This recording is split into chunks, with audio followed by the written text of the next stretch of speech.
സ്ത്രീയായിരിക്കട്ടെ. പാപിനിയായ ആ സ്ത്രീ തനിക്ക് ചുറ്റുമുള്ളവരെ ഒന്ന് നോക്കി.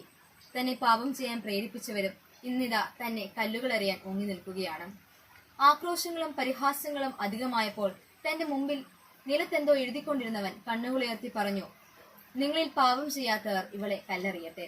അവൾ ഒരിക്കൽ കൂടി ആ ജനത്തെ നോക്കി. തന്റെ പാപങ്ങൾ പറഞ്ഞിരുന്നവരും തന്നെ കല്ലെറിയാൻ നിന്നവരും അവിടെ നിന്ന് പോയി കഴിഞ്ഞിരുന്നു. അവൾ അതിശയത്തോടെ മുമ്പിലിരിക്കുന്നവനെ നോക്കുകയാണ്.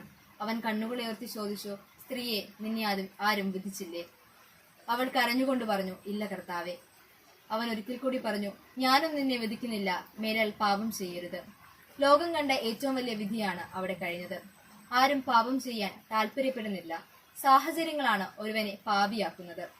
നമുക്ക് ചുറ്റുമുള്ളവരെ കരുണാപൂർവ്വം നോക്കി അവരുടെ പാപത്തിൽ നിന്ന് നമുക്ക് അവരെ പിന്തിരിക്കാൻ സാധിക്കും.